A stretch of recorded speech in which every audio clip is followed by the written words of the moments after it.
Alright guys, so today what we're doing is taking a lot of the information that we've already learned and kind of putting everything together to solve a bunch of different kinds of equations.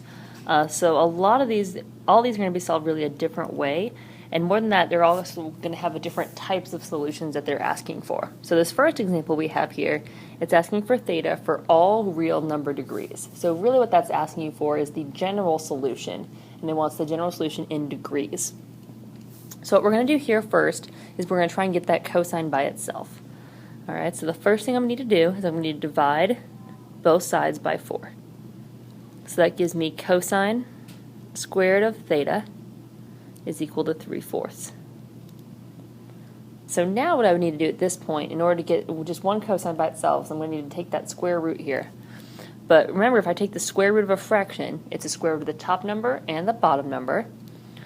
And it's also going to be the positive and the negative answer. So now what I'm left with is that cosine of theta is a positive or negative square root of 3 divided by the square root of 4, which is 2.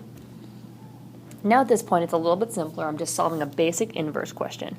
So I need to know when, if I do cosine inverse of root 3 over 2, I need to know where cosine is a positive or a negative root 3 over 2. So I'm going to draw my picture for that. First one's going to be in quadrant 1.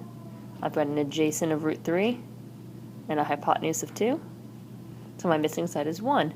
So in degrees, that angle is going to be 30 degrees. So the first part of my general solution is going to be 30 degrees plus 360n, because one full circle in degrees is 360.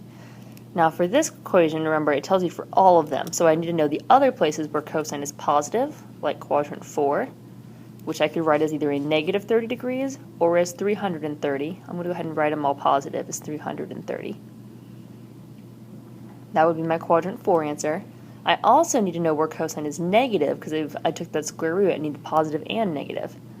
So I need to draw the second quadrant, same reference angle, the reference is still 30, which means that full angle is 150 degrees.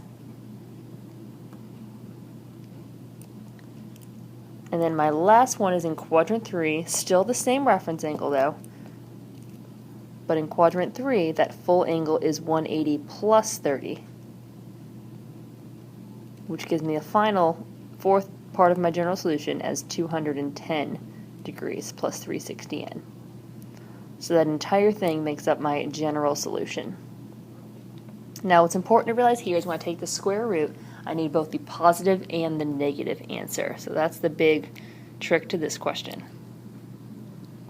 Alright, so I got another example here. I've got a sine of x on both sides. Now remember, sine of x is a variable, just like regular x.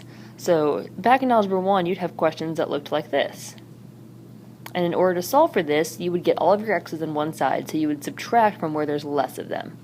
So we're going to do the same idea here, except instead of subtracting x, we're going to subtract that variable, and that variable is the sine of x. So I'm going to subtract sine of x from both sides. So I'm left with a negative 2 on the left, and if I do take 5 sine of x and subtract a sine of x, I'm left with 4 sine of x. So now again, I need to try to get sine of x by itself, so I'm going to divide by 4 on both sides. And if I reduce that, it would be negative 1/2. And again, the only way to get x by itself is to rewrite this as an inverse. So sine inverse of negative 1/2 is going to equal x. So now, in order to figure out what x is, I need to draw that picture. Sine is negative in the third and the fourth quadrant. We'll start in the fourth because that's my principal value. And let's look at our interval here, okay? It tells me it wants all of my answers when x, that little symbol is just telling you what set it belongs to. So x belongs to that set of 0 to 2 pi. The bracket means 0 is included, the parenthesis means 2 pi is not. So everything between 0 and 2 pi, so that tells us our answer is in radians, and it's not a general solution, it's only the values between 0 and 2 pi.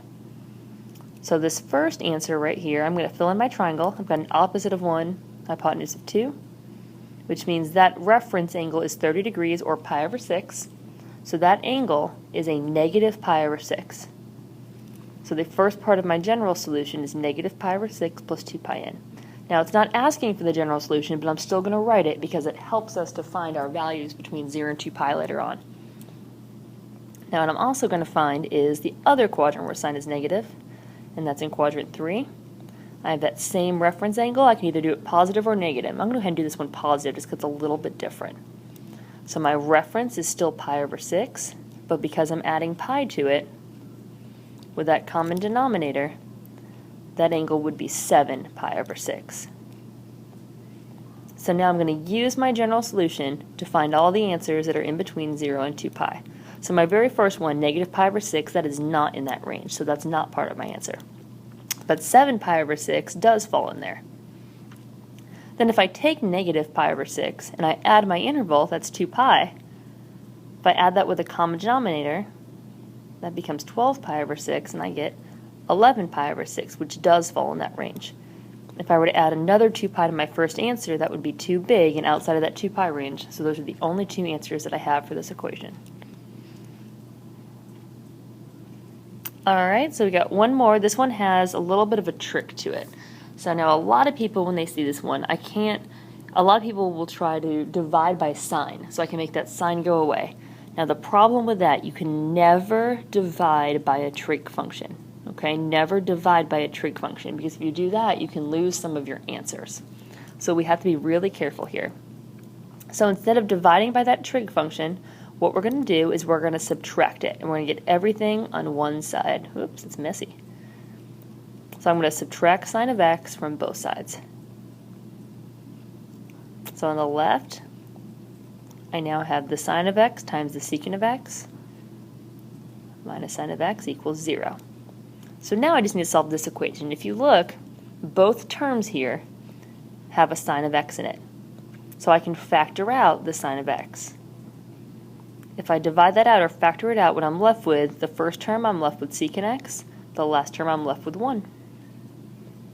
And you guys remember, when you factor, you sometimes have to solve what you factored.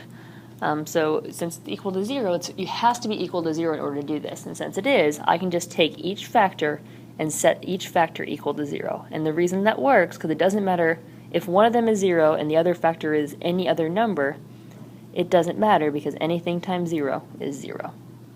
So now I set up my two separate equations. I just need to solve both of these. So they're both going to be written as an inverse. So I'm doing sine inverse of 0. So I just need to know when sine is equal to 0. If you guys use your OIO chart,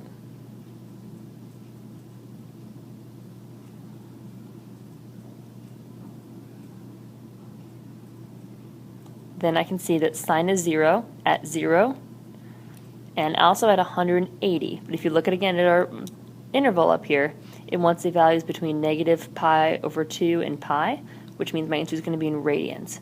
So instead of 180, I'm going to write it as pi. So my two places are 0 plus 2 pi n and pi plus 2 pi n. Now let's solve the secant one. My secant equation, okay, I'm going to get secant by itself. So I want to know when secant is equal to 1. And if you remember, that's the same thing as when cosine is equal to 1 divided by 1, which is still 1. So I'm still solving an inverse. So I need to look at that same chart and see when cosine is 1, and that's also at 0. So in this case, it didn't matter. It still gave me part of the solution I already had.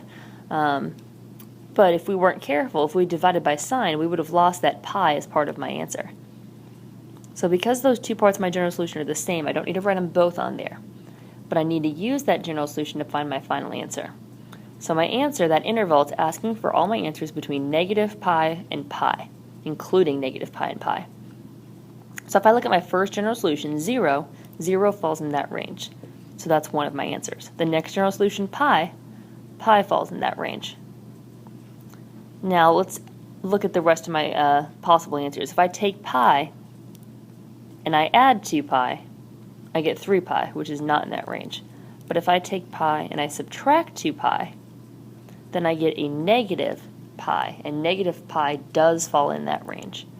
So that is also part of my solution.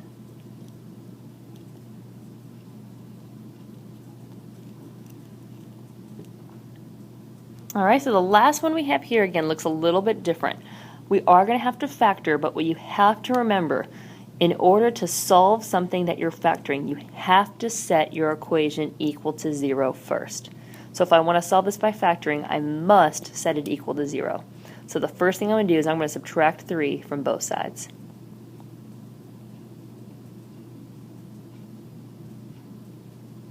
And now that it's equal to 0, as long as I can factor it, I can set my factor as equal to 0 to solve. Now if you guys remember, sine of x is just a variable. So basically this question here is just like this. And that's something you guys learned in Algebra 2, how you can factor. The variable just looks a little different, but the sine of x is just like regular x. So we're still going to factor this the same way. So the way we did that in Algebra 2, you might have learned it in many, many different ways, but one of the ways we taught it was you multiply a times c, and I got -6. I need two numbers that multiply to a -6 and add up to my middle number, which is -5, and I'm going to split up my middle. So I'm going to keep the 2 sine squared.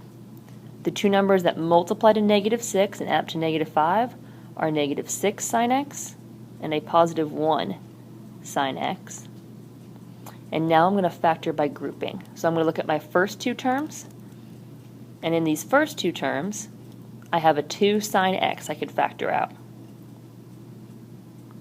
If I factor out that 2 sine x from those first two terms, I'd be left with just 1 sine x for the left term and just a 3 for the right term. Now I look at my next two terms.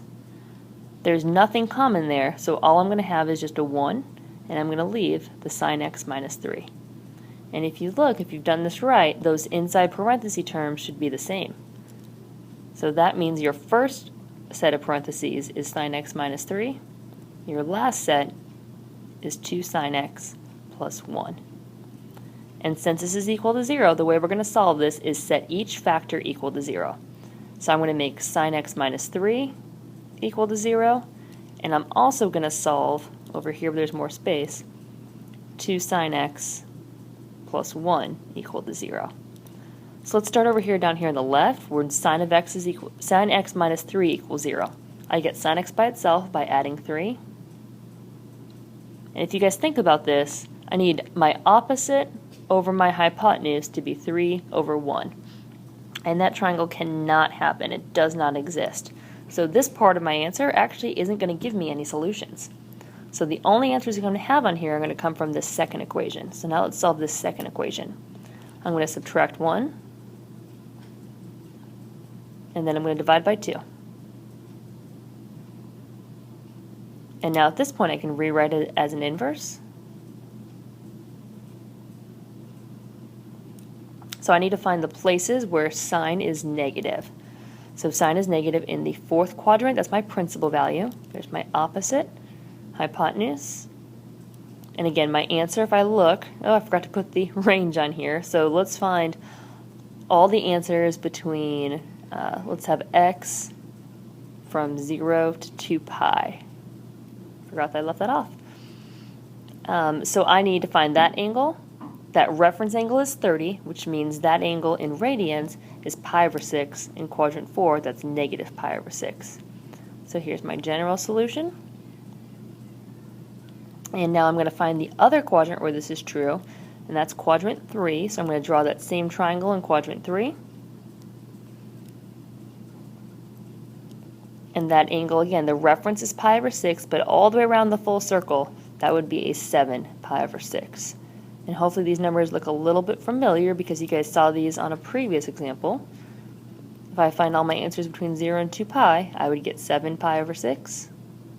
And my last one would be negative pi over 6 plus 2 pi, which is 11 pi over 6. And that's it.